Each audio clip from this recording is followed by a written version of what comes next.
Hello children.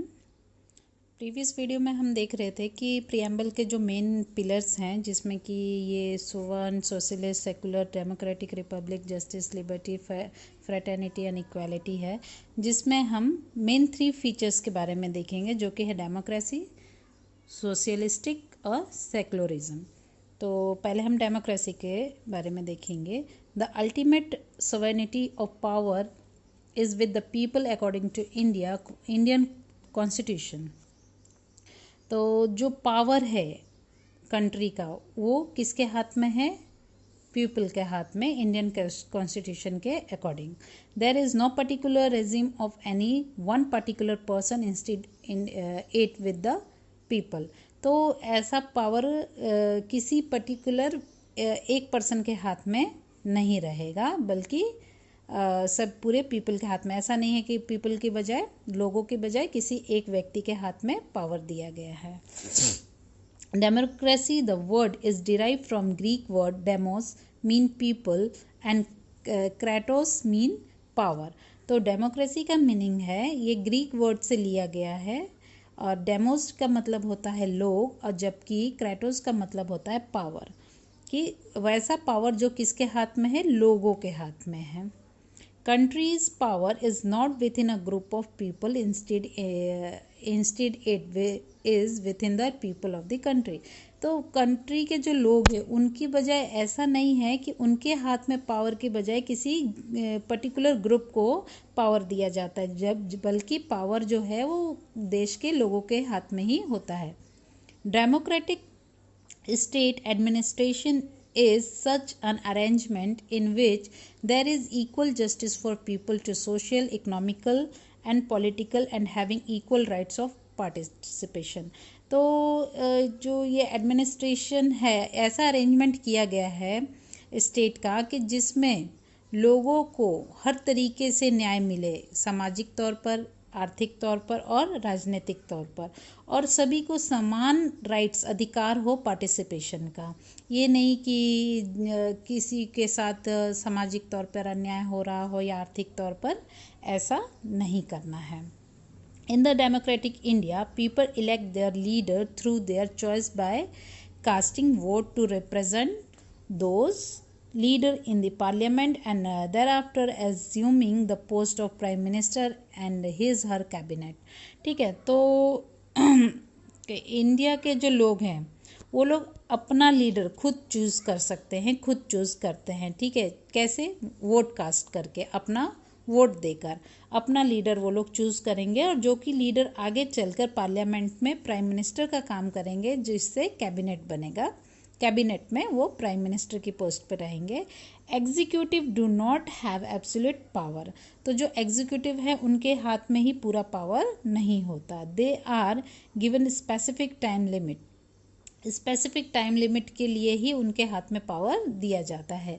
Similarly the voters elect state and local level government. इसी तरीके से जो वो कैबिनेट के मिनिस्टर्स को चूज करते हैं, वो स्टेट लेवल और लोकल लेवल के लिए भी गवर्नमेंट अपना खुद चूज करते हैं। Hence democracy means by the people, for the people end of the people. तो डेमोक्रेसी का मतलब क्या है? बाय द पीपल, लोगों से, लोगों के लिए और लोगों का, उसके लिए डेमोक्रेसी वर्ड का यूज़ किया जाता है। Cabinet consist member of parliament. तो कैबिनेट में कौन से लोग होते हैं? पार्लियामेंट के मेंबर्स होते हैं। Cabinet of minister is responsible to the parliament.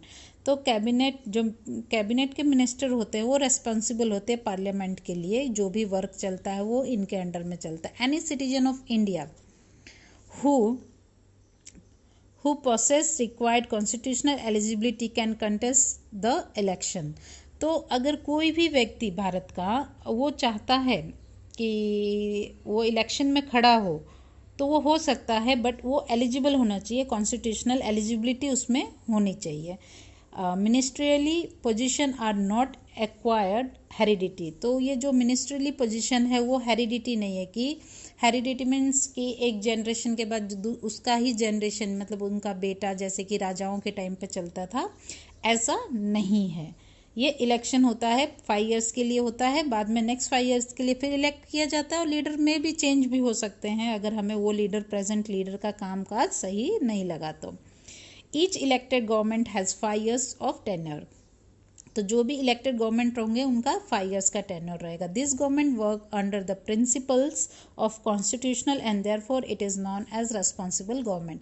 तो ये जो गवर्नमेंट है, जो इलेक्ट किए जाएंगे, जो काम में जो पार्लियामेंट के मेंबर बनेंगे, वो लोग क्या करेंगे, जो भारत का प्रिंसिपल है, कॉन्स्टिट्यूशनल प्रिंसिपल है, उसके अकॉर्डिंग ही वर्क करेंगे, इसलिए इन्हें रेस्पॉन्सिबल गवर्नमेंट कहा जाता है।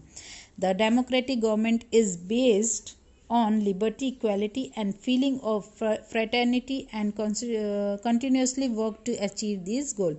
तो जो ये डेमोक्रेटिक गवर्नमेंट है ये किस बेस पर काम करती है, लिबर्टी, इक्वालिटी और भाईचारे के उसमें रूप में, और लगातार जो है ये अचीव गोल्स को अचीव करने के लिए वर्क करती है। The constitution The Constitution disseminates the power to people to cast their vote according to their free will and thereby instill confidence in the Constitution। तो Constitution में ये फैलाया गया पावर्स को दिया गया लोगों के हाथ में कि वो अपना लीडर खुद चूज कर सकते हैं, जिससे कि उनका जो कॉन्फिडेंस है वो बरकरार रहे कि वही लीडर पार्लियामेंट में आएंगे, उनके अकॉर्डिंग ही वर्क चलेगा। The constitution of democratic India renders fundamental rights principles for political direction, parliament member of assembly, independent and partial justice and election commission are those provisions which make our country democratic in every mean। तो the constitution of democratic India render fundamental rights, तो constitution जो है ये fundamental rights को बताता है, principles, political principles direction देता है, पार्लियामेंट के बारे में बताता है, मेंबर असेंबली के जो मेंबर्स हैं उनके बारे में बताता है, इंडिपेंडेंट एंड पार्शियल जस्टिस जो है इलेक्शन कमीशन के बारे में, उनके प्रोविजंस के बारे में बताता है, जो कि which make our country democratic in every, हर तरीके से ये एक्सप्लेन करता है कॉन्स्टिट्यूशन, जिससे हमें ये पता चलता है कि हमारी कंट्री क्या है, एक डेमोक्रेटिक कंट्री है। Adult suffrage mean the citizen above 18 years of age can cast his her vote to one choice of leader without discriminating caste, creed, religion, language, gender, education, income of birth, place, etc। तो adult suffrage क्या है, ये बताता है कि 18 साल से ऊपर का व्यक्ति वो क्या कर सकता है, वोट कर सकता है अपने किसी भी लीडर को, बिना किसी जाति, धर्म के, कलर के भेदभाव, लैंग्वेज के, उसके जेंडर के, इनकम के, किसी भी बिना किसी भेदभाव के वो वोट कर सकता है। But it is essential that the citizen are enlisted in the electrical list. तो पर ये ज़रूरी है कि जो वोट करना है, जिस व्यक्ति को वोट करना है, उसका नाम इलेक्ट्रल लिस्ट में होना चाहिए, कि यानी इलेक्शन के जो ऑफिस है, जैसे कि अगर हम कह सकते हैं, वहाँ पर उनका नाम होना चाहिए, उनके पास वोटर कार्ड होना चाहिए, तो ही वो वोट कर सकते हैं। तो ये तो बात हो गई डेमोक्रेसी की। अभी है सोशलिस्टिक और सेक्युलरिज्म, जो हम अपने नेक्स्ट वीडियो में देखेंगे। Thank you.